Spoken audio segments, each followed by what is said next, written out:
Your level of success will never exceed your level of personal development. Never. Not once. Not by accident. Not by luck. Not by timing or circumstance, or the right opportunity landing in the right moment.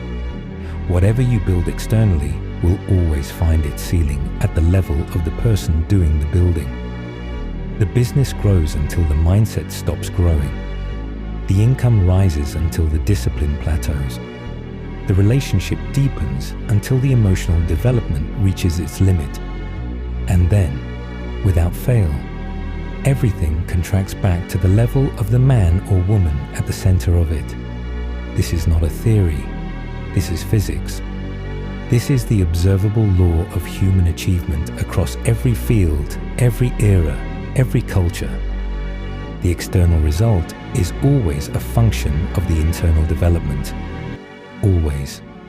So the only question that matters is, are you growing fast enough to sustain what you are building?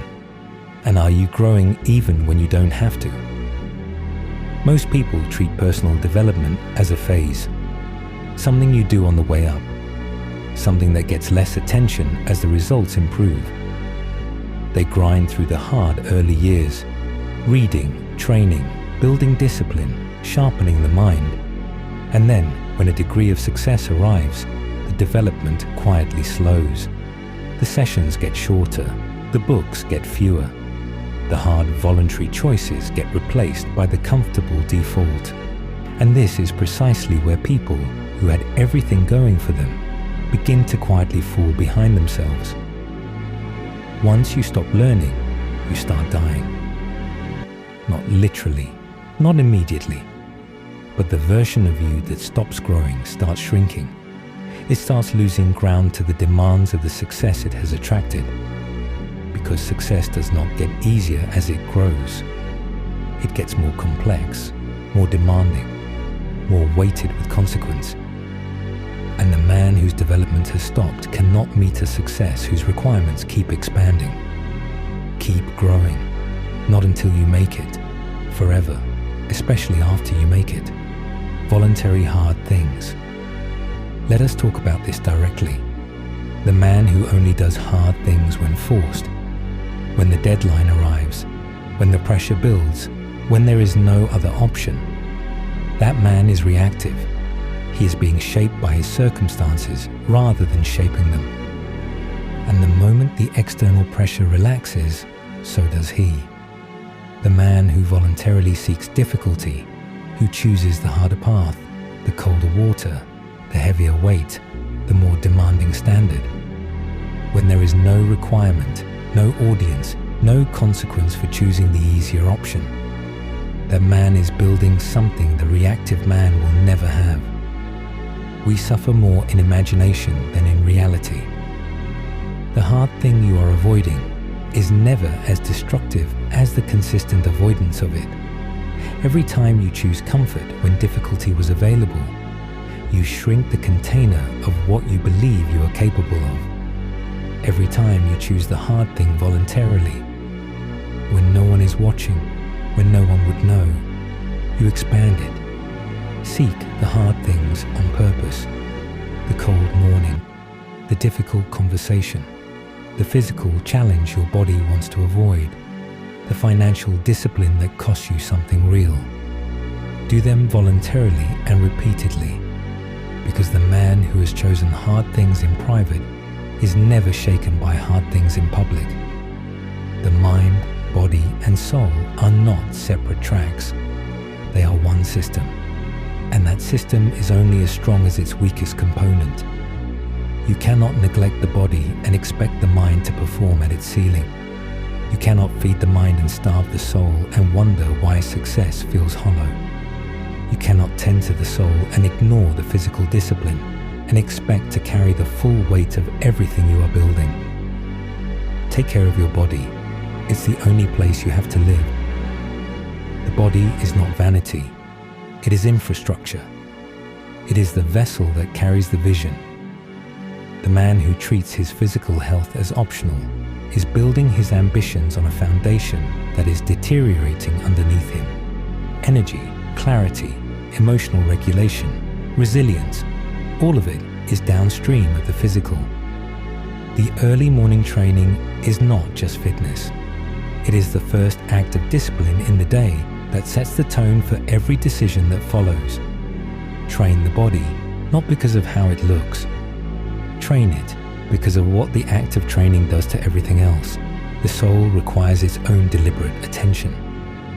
And in a world that rewards hustle above all else, this is the component most men quietly neglect.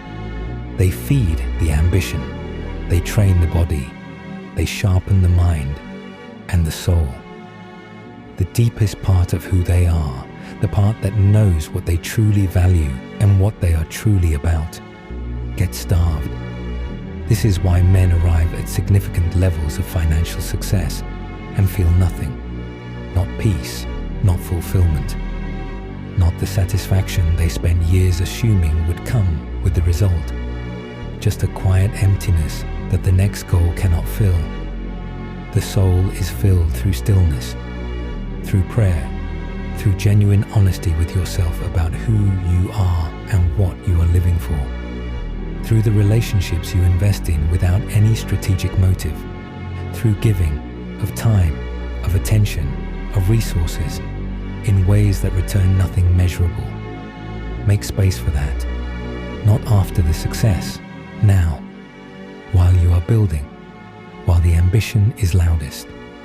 That is exactly when the soul needs tending the most, because that is when it is most at risk of being crowded out by the noise of the pursuit.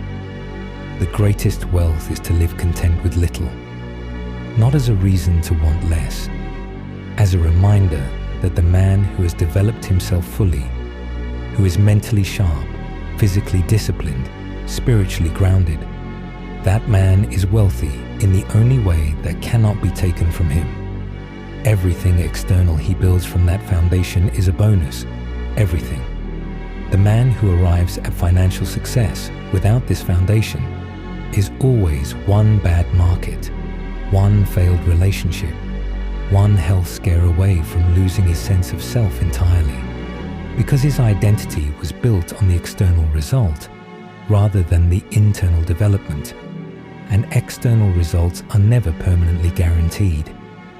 Build the internal wealth first, protect it fiercely. Never let the external success outpace the internal growth that sustains it. Difficulties strengthen the mind as labor does the body. This is the case for voluntary hard things made plain. You do not seek difficulty as punishment. You seek it as training, as the deliberate construction of a mind and character that can handle more, that grows specifically in response to resistance, exactly as the body does. The man who has voluntarily done hard things across every domain, physical, mental, emotional, spiritual, arrives at real success with a capacity that matches its demands. He is not overwhelmed by the complexity because he has been building complexity tolerance deliberately. He is not rattled by the pressure because he has been applying pressure to himself voluntarily long before the stakes were this high. This is the personal development that precedes and sustains success. Not the reading alone, not the seminars, the daily voluntary choice to be more than the moment requires, to grow past the current level of necessity, because the next level is already being prepared for. Even when the money comes, and it will come to the man who has done this work, the development does not stop. It accelerates, because now you understand the law completely. You have lived it. You have seen the internal growth precede the external result. You have watched the discipline produce the outcome. And so you commit more deeply, not less, to the process that produced everything. You wake up earlier because you understand what the early morning builds. You train harder because you know what physical discipline does to every other area of your life. You read more because the compound interest of knowledge is now something you have experienced firsthand. You pray with more honesty because the spiritual alignment you have cultivated is the quiet backbone of everything you have managed to hold. Success is not to be pursued, it is to be attracted by the person you become. Become more than your current success requires. Grow past what the money demands, develop beyond what the network expects, and watch with absolute certainty as everything external rises to meet the person you have had the discipline and the courage to become. Mind, body, soul, all three, all the time, without exception. That is the process. That is the only process, and it never ends.